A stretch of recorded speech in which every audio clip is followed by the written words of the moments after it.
Yeah, we're going to be talking about hunting SMB shares with data, graphs, charts, and LLMs.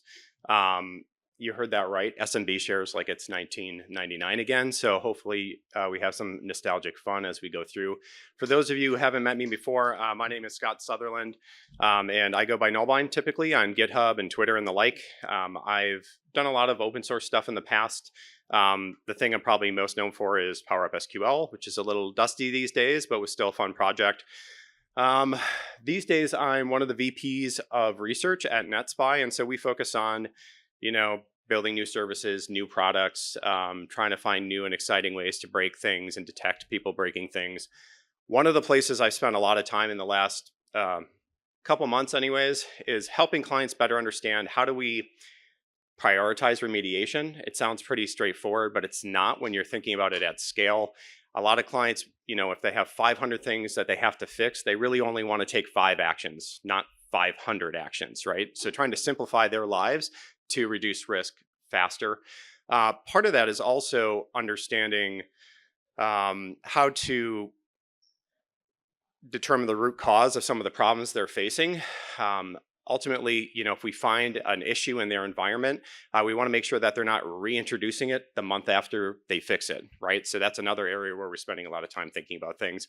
As I've kind of gone down that journey, I've started to think about machine learning and data science, and I'm definitely not a data scientist, but I have been playing with their toolkit a little bit, and so through this talk, I'll be talking about some of the techniques that I've been playing around with that hopefully you can learn from, just like I did in that context. So I'll be kind of sharing my experience through one story that comes in 2 parts. The first is going to be, how do we get here? Why do we have so many shares everywhere? Still, I've been doing this for 20 years, and there's almost more shares in the environments than when I started, which is a little bit ridiculous. So why is that happening? Next, I want to talk about, now that we're here dealing with this, how do we make it better, right? How do we remediate these things a little bit more effectively as we move forward? So I like to start a lot of my presentations with stories because we all like stories. And this is a story of excessive privilege, right? It's kind of the theme of the entire conference. So sticking with that, this will be the most basic talk that you see over the course of the 2 days here. But my story starts with Jane. And if you haven't met Jane before, she's a badass. She started her own business. She's kicking butt, taking names. She loves her documents, but she doesn't have to share with anybody when she first starts out, right? This is how a lot of businesses start. As time goes on and she gains momentum, right, she might have a couple dozen people working for her. And so she has to start sharing documents. They start popping up shares. This is like 2005, maybe, for those of you who are of age. And as time goes on and she sees success, she might have 100, 200 employees. And as she matures, right, she hires IT. They spin up centralized file shares. You have SCCM, which we've heard a lot about in the last couple days. You have gold images where they're deploying shares accidentally or on purpose to everyone in the organization. And you have DevOps and database and backups. It's just sprawl, essentially. And while they're trying to do business effectively, what they've done accidentally is assigned a ton of excessive privileges to all of their shares across their environment. And while none of the employees in their organization have ill intent, we do know that there are people out there who do have bad intent. And we've seen that in the form of ransomware threat actors, right? We've all heard about this. They come in, they find open shares. Even if they can't get DA or take over the entire environment, they sure as shit are going to encrypt the data that they can get access to. And unfortunately, Jane wasn't prepared for this attack, right? She didn't have a recovery plan. She didn't have an incident response plan. And so what happened was she had to make a really hard choice. Am I going to go bankrupt and forfeit the livelihood of the 100 people who work for me, or am I going to pay the ransom? And she chose to pay the ransom, right?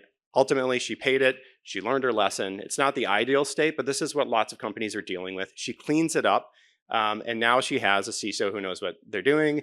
She has a recovery plan. She has an incident response plan. And she can move on to be even more successful than she was before. And she did. She did that, right? She acquired 1 business, 2 businesses, 3 businesses. The problem is she's a victim of her own success here. She has now inherited all that risk that she just cleaned up in her own environment through these acquisitions. And I think this is something most people in this room have probably experienced. This is the picture we see when we do an on-prem penetration test. Shares everywhere that are inherited from years and years of acquisitions, especially with these very large organizations. And so this is a reality that most people are still dealing with. And so after 20 years of doing this, I have to ask myself, why isn't there a magic button that makes all this go away? And I think David McGuire was up here earlier, first day, said, privileges on a whole are hard to manage, and there's no patch for them, right? So I didn't actually have that in my deck, but I really like that quote from him earlier. But there are other contributing factors as well, right? One of the biggest problems is people just don't understand how to inventory their environment. It's very hard to protect the assets if you don't know where they are. Insufficient vulnerability scanning, the tooling that we've been using historically to try to solve this problem is just not built for the task, right? That's why tools like Bloodhound are so important and why they need to continue to evolve across all of the attack surfaces on the local graphs and the global graphs like Jared and Will were talking about earlier this week. Next, just understanding privileges is really hard. Whether it's on shares or some esoteric application, it's challenging for people to keep up with and understand. And in the case of shares, even when I present, 100 shares that are of critical risk in an organization, people have to ask the question, like, what the hell is this thing for? Like, I'm afraid if I pull this offline, I'm going to break something. So gaining that context is also a challenge for organizations when they're trying to take corrective action. So managing this stuff is just hard. So I wanted to take 2 seconds to talk about how they work. I think most people in the room probably already know this, right? Shares have 2 layers. We have a share layer permission and we have an NTFS permission, and they work together. And the way that they get applied is basically the most restrictive wins. So if you have John come into the environment, he has read access to the share and he has full control on the NTFS layer, he only gets read. And inversely, if Kevin has full control over a share based on the permissions and he only has read on NTFS, he only gets read. It's pretty straightforward, right? How could anyone screw that up? I don't know, but everybody does. We've all seen it, right? So something this simple could be screwed up pretty easily. And to compound that, we have this problem of default inherited permissions in Windows. There's this nuance that affects everything. I spent a lot of time in the SQL space banging around those, and I saw this problem there, and I also see it on the shares. I'm going to walk you through it if you haven't seen it before. So this is a little bit dated example, but bear with me. Let's say someone spins up a share and they want to share a script with people on their network so that they can run whatever the task is, right? And so they create this share that has only read access. They say, everybody, you're going to be able to download this and run it, but I don't want you to be able to modify it. And we're only going to give the local users write access because local admin, might want to log in and manage that. Now, when this is on a standalone server, that's not a big deal, right? But something people forget about is that underneath this built-in users group is authenticated users. And when you're standalone, once again, not a big deal. When you're attached to a domain, though, that automatically includes your domain computers and your domain users, which ultimately results in giving everyone in your environment write access to a logon script, which means code execution for those who didn't connect the dots on that, right? So it's kind of scary, and it's not always evident to people who are not familiar with this scenario, right? And this applies all over the place in Windows environments. And I've tried to kind of explain the impact of that to clients. People tend to understand that, hey, I can read something I shouldn't be able to. I can modify or remove something I shouldn't be able to. But sometimes they forget or struggle to connect the dots on why that means code execution. Why could this be a complete takeover of my environment? It's just a share. So I'm going to take a moment to just go through some scenarios that we're all probably familiar with, but just in case there's a few people who haven't been through this firsthand, let's walk through how read access can quickly turn into code execution. Let's just say an attacker compromises a domain user, gets access to a web server, downloads the web.config, which contains connection strings to the database, and then from there, they're able to not just get access to data, but execute code. How many people, anybody here done this before? Okay, awesome. Lots of people have done this before. This is incredibly common. I want to say it's on like 90% of the internal penetration tests that I've personally done in the past. Very, very common. Next up, we have write access. So what if we get write access? What if we compromise this user, we find the web server, and instead we have write access to something like the $C share? This is something I've seen a number of times in my career, and I'm able to write a file here in order to get code execution.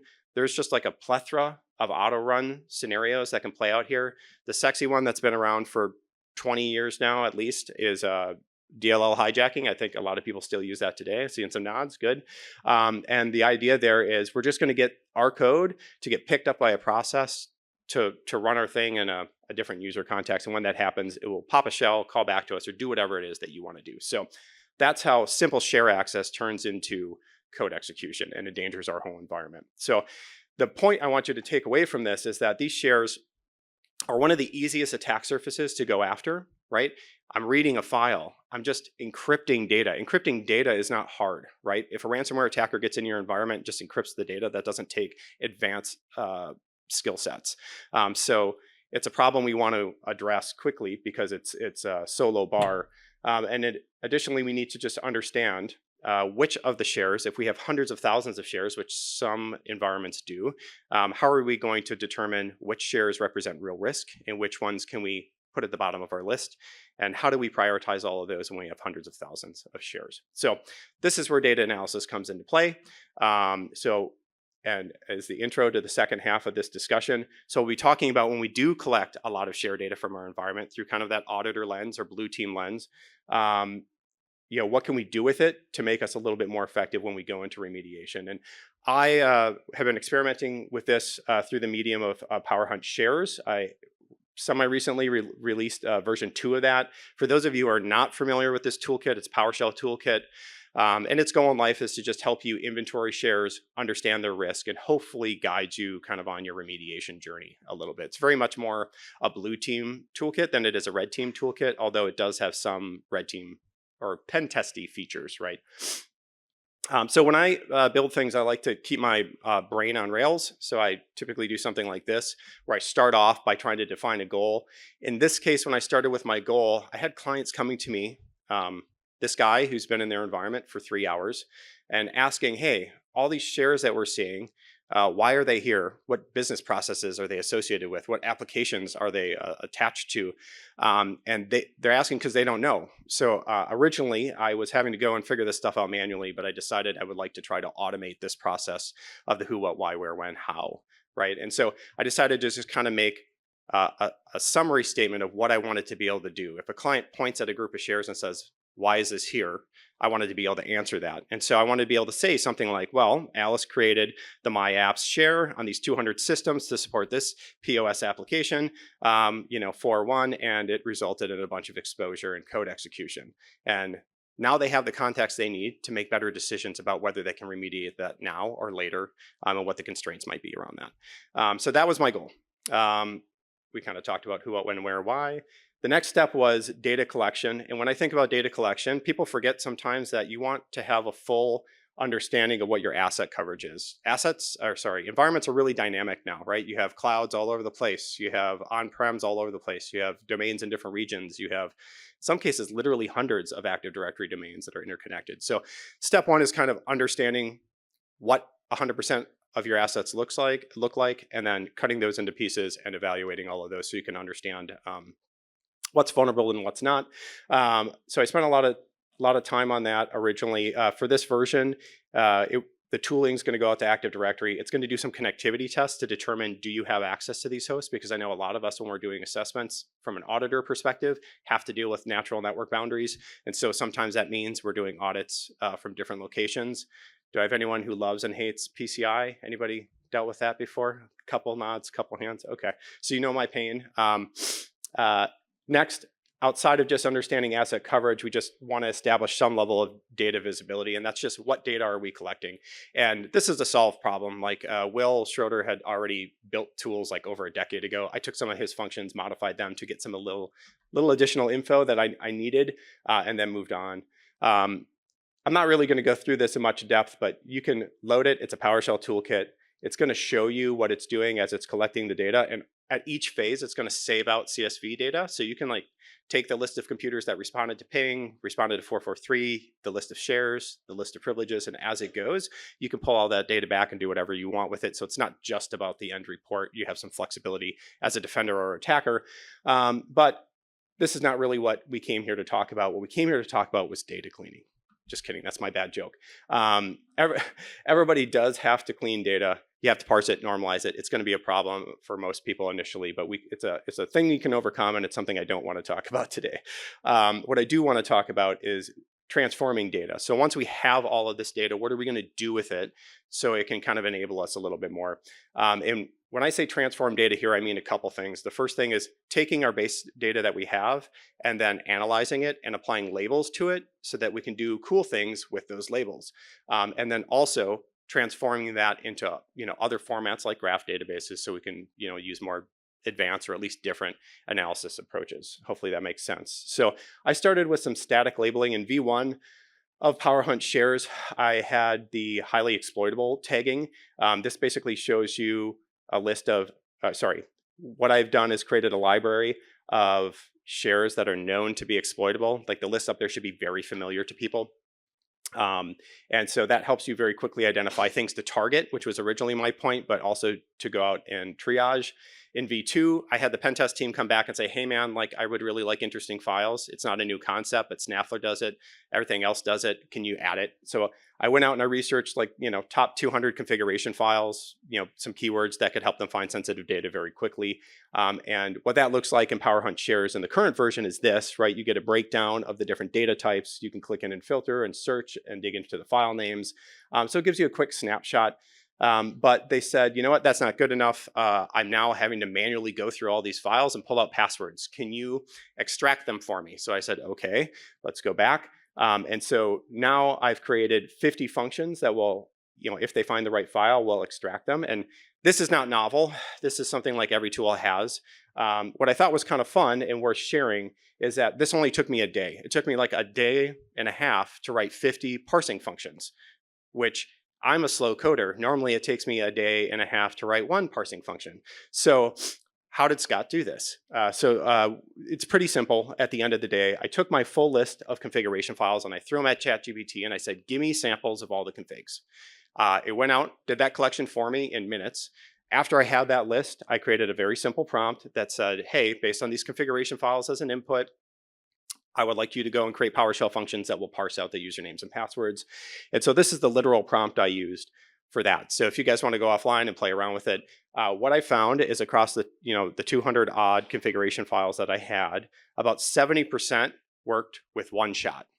Single shot. That means I gave it this prompt with the config file. It created a PowerShell function that parsed the file for me, right? So the 30% that needed some tweaking mostly had decryption components, which took me, once again, only a day and a half to finish or whatever, but it went pretty quick. So my point here is not that this has password parsers in it now, which is nice for attackers. But my point is if you're building this stuff on your own, you really should be using this technology to speed you along because it's a game changer for a lot of people. For those of you who do want to just take a look at the parser, I do have the sample configs out in the repo. I do have each of the configurations or each of the parsers broken out into individual files you can go play with. And when you see it in the actual platform, it looks like this. So you get all your passwords, they're categorized. You can look at the details and dig into them. The last two things here we have are static labeling, which will show you what's stale and what's empty, and those will come into play later. Next, I wanted to do some data enrichment, once again, adding more context to the data that we've collected. And I want to answer that question. What the hell is this share used for? And like we talked about, I'm not alone in this. Our clients also are confused by what they're looking at. So I wanted to figure out a way to map this to either business project, business process or application. I looked at 100 environments that we've done over the last year. So that means 100 internal penetration tests. And I was able to look at all of the shares that we had found, and I found 80 that are common off-the-shelf tools that are either shares that are either operating system related or application related. And from there, created a static library that's hard-coded into the platform that will do fingerprinting. So think of it like Nmap, but for applications and looking at shares, right?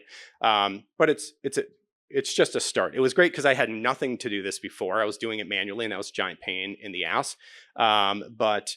Now I had something, but still, the shortcoming there is that if I've never seen the share before, I have nothing. So I wanted more.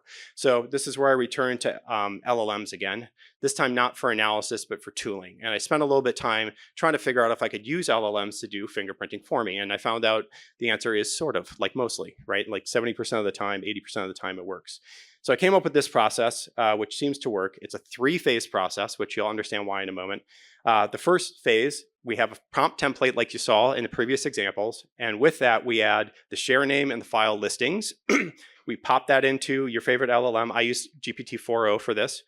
And out the other side, based on the prompt template instructions, it gives you the fingerprint, the confidence level, justification, and sample, so that not only do you get the fingerprints, but you also get some level of confidence you can filter out, set your threshold for whatever you want. The problem with this is that I get inconsistencies in the application names, right? I have Microsoft SQL Server or just Microsoft SQL, and it makes it hard to count and take, do even basic data analysis against it. So then I had to go through a normalization process where I take everything that I've collected and make sure that I normalize it. Once again, we have prompts, we have that list of applications we have, pop them in. Out the other side comes our normalized application list, which is much cleaner. And now I can actually do things with it, like create summary info that tells me what are the number of applications in my environment, what is their category, what is their volume, so I can contextualize this a little bit further. And from this, I was able to generate like this natural language paragraph here in the reports, which can say, hey, yep, I have 19 applications. 4 of them are, there's 4 unique apps that I'm aware of. They're in these categories and represent this amount of the excessive exposures that we've seen. For this particular thing, I also released a standalone script for that. If you want to play with it, go check it out.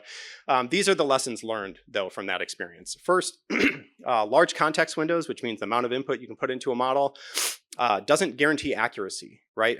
The way that the LLMs work, I really did have to cut up the problems into smaller pieces, as you saw in the phased approach. Next, I had to be very explicit about the instructions. Ambiguity is not your friend when you're dealing with LLMs. They'll do weird things and hallucinate. Running multiple iterations was meaningful, and the confidence scores and justification are huge for filtering. Next, this was if you guys know Dreadnought, really cool group of people, do a lot of cool AI stuff. Saw one of their talks, and they gave this piece of recommendation, which was, hey, use XML for the output. If you tell your prompt to give you output in a very specific XML schema, it makes it really easy for your apps to interact with it, because now you have standardized structures. So hooray for that. All right, keep this moving. In the actual application, if you're looking at it and you're expanding and digging into like a particular share, you can see the share context guess is the default static values, and the LLM guess is what the name implies. So let's keep moving here. Next up, we have risk scoring. Everybody loves risk scoring, right? We like CVSS and other risk scoring metrics. They help us prioritize remediation, and they also help us prioritize our attacks. Think of like using Nessus. You go after the criticals first, not the lows, right?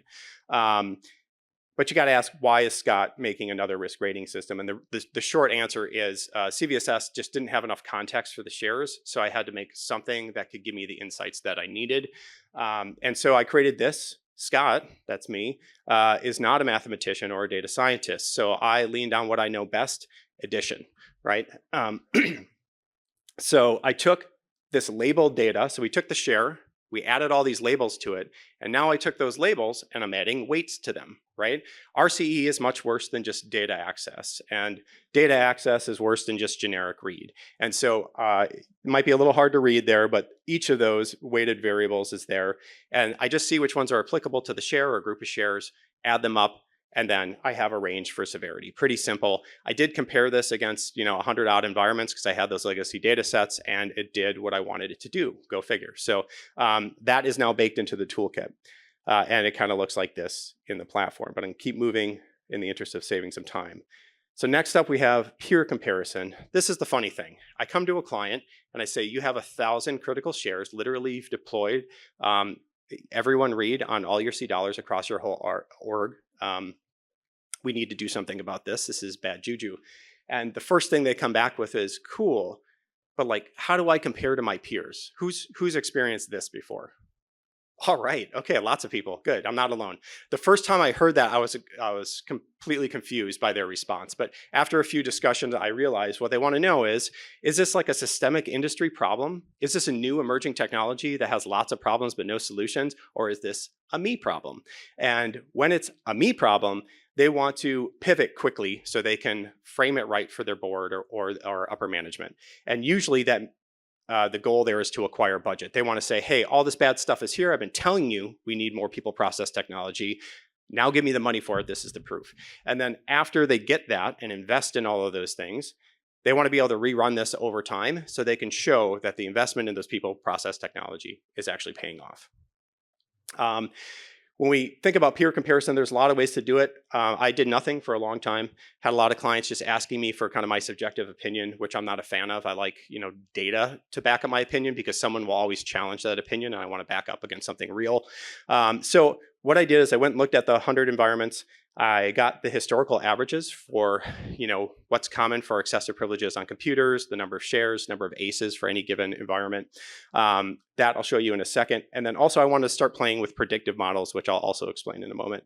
But in PowerHuntShares today, when you come in, you'll get to see those averages I talked about. I have them hard-coded. So in this instance where that arrow is, that is the average percentage of ACEs that have excessive privileges in any given environment that we've seen.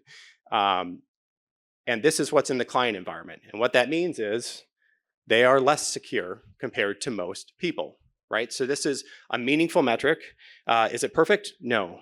Is it better than nothing? Absolutely. So that was my goal, and I'm going to consider it accomplished. But I wanted something more robust. So I have some, data guru mentors, Curtis Shelton and Nick Stang, and they're like, you should try out linear regression and random forest and neural networks and all these things. So I started to dig into the data science toolkit, which I am, wildly unqualified to do. But they gave me a little bit of guidance. And so what I did is created this little model, little neural network that takes the number of computers for a given environment from Active Directory and just simply guesses how many excessive shares are going to be in the environment based on historical data across all these, right? So at this point, we're taking into account a little bit more. And from here, we can say, we're expecting you to be here in our little chart.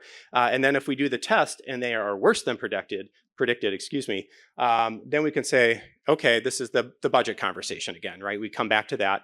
If they're better than predicted, it's either celebrating how great they are, or you have to ask yourself as a consultant, are they doing something really right, or did I do something really wrong? Coming back to that asset coverage discussion, did I assess the environment correctly? Because if it's too good to be true, often it is. So that's just a sanity check for people. I haven't ported that over to PowerHuntShares yet because I'm writing this in Python using classic data science libraries like scikit here. So go check that out if you haven't. I mean, it is an amazing kit. The biggest problem with it is that it's not in PowerShell yet. There is an AI toolkit that is written in .NET that I haven't played with yet, but if I am able to master that and it has the same functionality maybe in V3, PowerHuntShares will have something like that line I just showed. Okay, let's keep moving. Next up is grouping, right? I mentioned this before. When clients go into remediation, just checking the time there. When clients go into remediation, they want to be able to fix everything in 5 steps, not 500 steps, right? They don't have the time or the energy to process 500 things. So how do we reduce that remediation effort? We reduce it through natural groupings so that we can remediate a whole group of things at one time instead of 1,000 things one at a time. Hopefully that makes sense. So I started this journey in the last version. I started with share names, like, hey, how about we just group the share names? If they have the same name, they're probably the same app. And while that was partially true, it's not completely true, because we might run into these scenarios where we have 2 shares with the same name, but there are 1,000 applications out there that create a share name logs, right? So it has a very high false positive rate if all I'm doing is grouping by share name itself. So I moved on, and still in V1 of PowerHuntShares here, I came up with another approach. So I thought to myself, well, what if we just compared file listings at the root of each of these shares, right? And to do that more effectively, I decided to hash them. And if you're wondering what the hell is a folder group, it's a term I came up with to just encapsulate the idea that you're hashing a file group, or excuse me, a file listing from a share, and then you're trying to determine how many shares share that hash, that exact file listing. So I played with that quite a bit. That looks like this, right? You have your shares, they contain files, you hash those, and then you're able to just see from there which ones are exactly the same. And this is great for perfect matches, right? So starting to go the right direction now.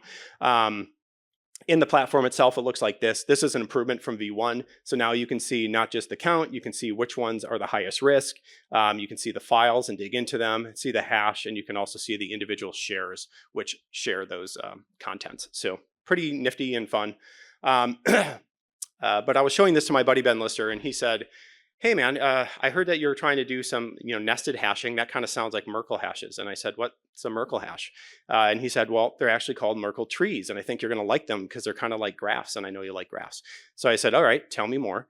He said, well, they have nodes and edges. And I'm like, cool. And he's like, and then you just fill those with hashes. And I'm like, I don't know what you're talking about. So he's like, let me walk you through this a little bit more. So we have a root node at the top, parent and child nodes. And at the very bottom, we have leaf nodes, which is where your data resides. And they're called leaf nodes because it's a tree structure. But I needed some more info. So Ben kind of walks me through this, and he said, well, let's just say you have a bunch of data. This could be a database, it could be a file, and you hash each of those things. And I'm like, yep, that kind of sounds like the folder hashes or folder groups. And he's like, yeah, it is. But the interesting thing is you start to pair these off, and you hash the hashes, then you hash those parent hashes until you get up to the root. And I said, okay, interesting, then what? And he's like, well, then if you change data at the very bottom here, say you change dog to cat, that influences the entire kind of lineage all the way up to the root. So you can just monitor the root hash, and that will tell you if anyone modified any data all the way down. And I was like, well, that's really, really neat. Who's using that? And he's like, well, pretty much everybody. They use it in blockchain. They use it in insert transparency logs, database indexing, etc. I said, really, really cool, but I don't feel like that's a perfect fit for what I'm working on. But I like the general premise, so let me experiment a little bit. So this is the experimentation that I have not gotten into PowerHuntShares yet, but it's what I'm currently working on and refining. The idea here is we start at the deepest subfolder of a shares hierarchy. We hash its file list, and we put that in a database. We then do, appear at the same level. That goes into, goes into the database. Then we go up a level to its parent. And the first thing we do is we hash the file list of its parent, which gives us a third hash, and then we hash all three of those hashes together. And why this is cool is we now have a 32 character value that represents a hierarchical relationship, which is really neat. And the reason it's really neat, I'm just going to keep going through this, is you can group those and very quickly find similarity and relationships between shares at different levels of their folder structure. So this is like super nifty. And I'm really excited about this because I know I'm applying this to shares now, but you could use this for threat hunting. You could use this for vulnerability hunting. You could use this in memory, on file, in registry, in code. Wherever hierarchies exist, you can apply this technique. So it's really powerful. Hopefully we'll do some more with it later. But it still wasn't good enough because there's still hashes, which means I'm only identifying perfect matches. So shares too flexible, hashes too rigid. So I decided to come up with another grouping method. And originally I actually was trying to turn to data science and use things like k-means, dbScan, hierarchical clustering. These are all traditional clustering algorithms that allow you to dynamically group assets. And I tried that out and it wasn't working, frankly. And my mentors, Curtis and Stang, came to me and they said, well, it's because you don't understand your data. In order for these to work, you need to understand and clean your data up. So they said, go back and spend more time with your data and just take a shot at it without these first. So I said, okay. So this is what I did. I was still grouping by name, but then I took into account, what files are the same across these guys, or across the shares, what folder groups, how many folder groups do we have across a given share? And then I started looking at ratios, like what's the creation date, how many creation dates do we have for a given share name? How many owners do we have for a given share name, et cetera, right? So kind of coming up with these different ratios and combining them in a weighted way. And then eventually after the weighting, just normalizing them into a percentage, which gives me an idea of their similarity. And this sounds super basic because it is, but it's also really, really powerful. Once again, I went across like 100 different environments of various sizes and shapes, and 99% of the time, this grouped things the way I would expect it to. So I didn't even need the clustering at the end of the day. So this is baked into the current version. And if you want to see Scott's math, you can go dig through my code. There's not enough room in the slides to cover it all here. Okay. Yeah, there's a couple things. It does not take into account the fingerprints yet, or the Merkle hashes, or the file contents. So lots of room for improvement, but this is a starting point.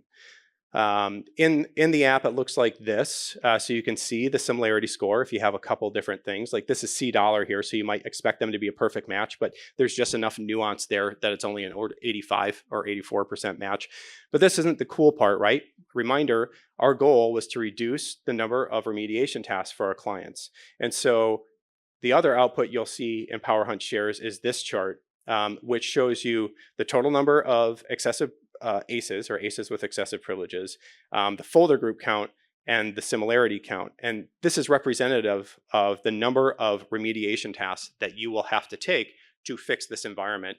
And if you chose to remediate all folder groups at a time, so you go to the first folder group, do all of them at once, second, do all of them at once, you can reduce your remediation effort by 83%. And that's actually pretty meaningful to a lot of clients, right? It's not super meaningful to attackers, but from a client perspective, people care about that because they don't have unlimited budget and time. So we were able to, hey, reduce our risk with fewer actions. That was the whole goal there. Out of this, we want to be able to do a few more things.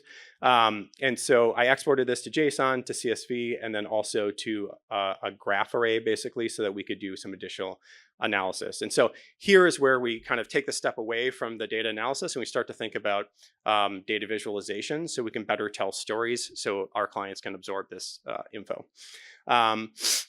And I needed to start with charts. I just wanted something in JavaScript that was basic. And so I headed out to ChatGPT again to give me the top 5. I found Apex charts, and it's kind of been a love affair ever since. It's a free open source tool. And when I was evaluating these, once again, I'm trying to leverage LLM to save me time and do quick prototyping so I don't have to find out a week later that this tool doesn't do what I need it to do. And so I started to experiment with very simple prompts like this one to generate these JavaScript charts, right? So this simple prompt, pop that into GPT, and out came this little timeline, which was good enough because it allows you to zoom in, it allows you to save images, it allows you to export the CSV all natively, and that took me 5 minutes to figure out, right? Because of ChatGPT and because of the tooling that's out there. And I said to myself, okay, if I can do this in 5 minutes, I can probably iterate to create individual components for my app, and that's what I did. That evolved into the shared creation timeline, right? So I took all of the metadata or all the creation dates from all the shares I collected and was able to now tell a story about when were the shares introduced into the environment, which of them had high risk, and how did that risk mount over time. And from here, I'm able to show average number of shares produced, where they had, big spikes, where they might have like 2 times the standard deviation, which might represent anomalies that we might want to go hunt down and better understand. So this isn't perfect. We'll need to iterate on this as well, but I thought it was a good starting point for the first or the second release. Also, we can do all kinds of charts that show you all kinds of things. And in the report, they look nice and pretty so that you can consume them and export them, save them, or whatever you want to do. Next up was the graph, right? I love Neo4j. I think most of us in this room do, or we probably wouldn't be here. But I wanted something that was a little more lightweight, so I could do some very rapid prototyping with it and play with ideas quickly without having the heavy backend. And so Cytoscape is what I found. It has lots of cool native features. And similar to the last example, I just came up with like a made-up scenario to just test to see if I could just throw a prompt at it and get something that's semi-functional out of the gate. And found that, yeah, I could do a one-shot with this, and it would produce a graph that I could manipulate, zoom in, had all the features that I wanted, could rearrange the nodes and do a bunch of stuff. And I'll talk about some of those in a bit. But that was enough to get me hooked on that. And from there, I once again iterated to create ShareGraph, which is a component of PowerHuntShares. It takes all the share data and it generates a map so you can go through and explore all of your individual nodes. You can filter them. We have shortest path in there and some other things. It's really meant to be exploratory for now, and it should be used to tell your stories. Oh, yeah, good point here. Bloodhound's awesome. It is an attack path graphing tool, right? You have edges that you can traverse and some that you can't for good reason. This is not that. All of the edges can be traversed right now. Maybe someday this will be more attack pathy, but for the short term, it's really meant for you to explore the data and tell your stories. All right, so now I have this graph. It's really fun. It looks pretty because it's all customized. But I want to be able to find now what are the important nodes that I don't know about. Like, tell me the things that matter in this sea of nodes. And so I wanted to go back to data science to try to understand what are the tools that are available to me, because I'm kind of new to this. So I went to Neo4j's doc. They have a graph data science library, which is awesome. You should definitely go check it out. If you haven't played with it, I reviewed 30 algorithms that do all kinds of cool things, some of which are much more useful than others, but depends on use case. And the ones I liked were PageRank, betweenness, centrality, and Louvain. I'll start with, and then the really cool thing about this is, while I started my journey in Neo4j, what I found is that all of this stuff is actually supported by Cytoscape. Or I can have ChatGPT write me a function that didn't exist yesterday to do a very specific thing. Like, the ability to take an existing library and just ask ChatGPT to go generate an extended function or module can take minutes. So just because your existing tooling doesn't have the functionality you want, also just keep in mind these days, if you know how to review code at least, ChatGPT can really move you very quick. I swear I don't work for them. It's just, just been useful. All right, so we kind of know why we care here, but if you haven't been exposed to the PageRank algorithm in the past, you should take a look at it. It's the algorithm I think Google originally used, and it's basically a popularity algorithm, right? It allows us to see, like, who are the nodes in the environment that have the most, well, some of the most influence. And I started playing with this with Active Directory stuff, and what I found is that when I said, hey, show me the most important node in this environment, the first thing it showed me at the top of the list was the domain, right? It was a very tight environment. There wasn't a bunch of forests or anything like that. And I'm like, okay, this is probably going to be useful. It was a little light bulb went on for me at that point. And so I started to just try to better understand it. What I found out is, like I said, it's kind of like a popularity contest. The more people you have linking to you, the better. But the more people you link to, it kind of like diminishes your score. So if you only have very few links outbound, you become very popular very quickly. And then the neat thing about this, just like real world popularity, if you're cool and you have a friend, your friend is implicitly cool, right? Some of your coolness is rubbing off on them. And that's kind of how this works. And so that diagram I showed you before with the one shot has a button, and you can actually highlight the nodes that are have higher page ranks. I'm going to refine that and try to get that into PowerHuntShares, but it's not there yet, right? This is a fairly new thing I've been playing with. Next up, we have betweenness centrality, which is really neat. Nodes that have like high scores in this context act like bridges, right? You have clusters of stuff over here, you have clusters of stuff over here, and there's like some connective tissue that you have to traverse to get from your source to your destination. And the reason why I thought this is really interesting is because, like, in the description it talks about shortest path, and when we're thinking bloodhound, right, it's like, how do I get to A to Z as fast as possible? And so I started to kind of think about, okay, so this is focusing on what are the nodes that are connecting these different groups, and how could we use this in InfoSec? My general thought was, actually yesterday kind of drifted back to Dave McGuire's kind of opening discussion, or David McGuire, whatever he prefers.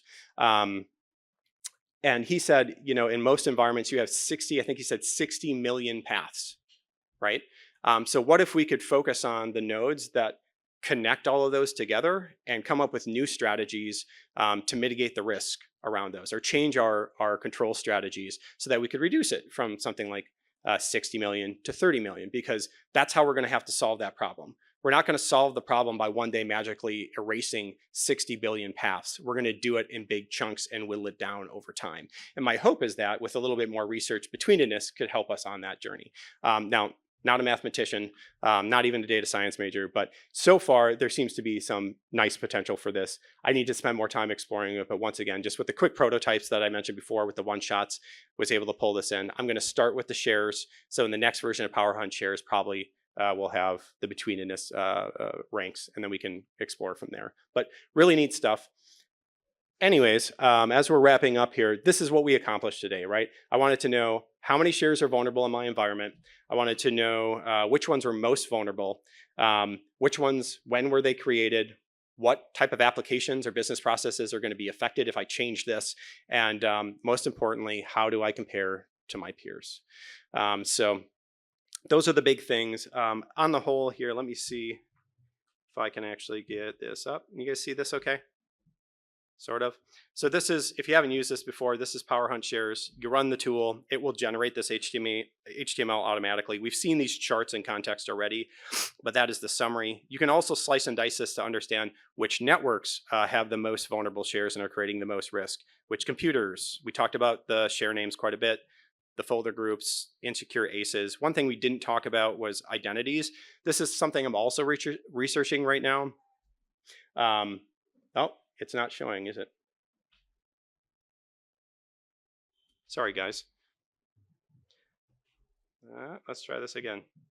We have 3 minutes. We can do this. Thanks, Rich. Okay, awesome. All right, let's start this again. Let's see here. So this is the report. We have all the charts that we talked about. They get generated on the fly.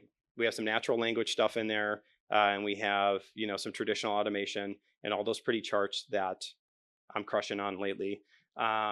We also have this ability to go and explore our share data through different lenses. So this is, a simple example. I've been in environments where they have, like 30, 40 networks. It's really cool to see the heat map of like share risk across your networks. And this, I'm not going to spend too much time on that, but just say that it's neat.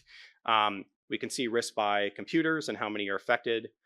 The general share groupings. We talked about the folder groupings. The ACEs, right? So you can see what type of ACEs are being assigned and generally what the risk level is that we're seeing across the org.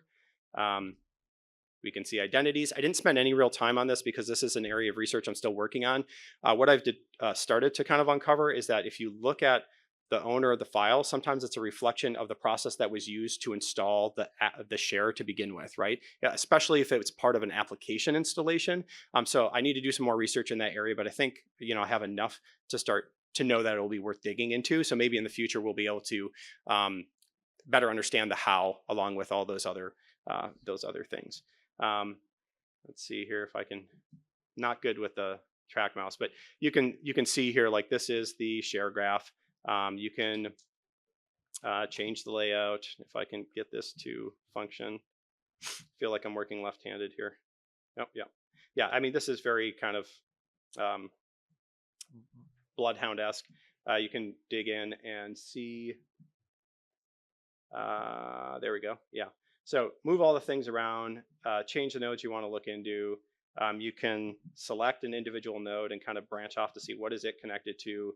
And from all of these nodes, you can dig in and view some of the details. It's not Bloodhound level because it's very, it's just prototypey.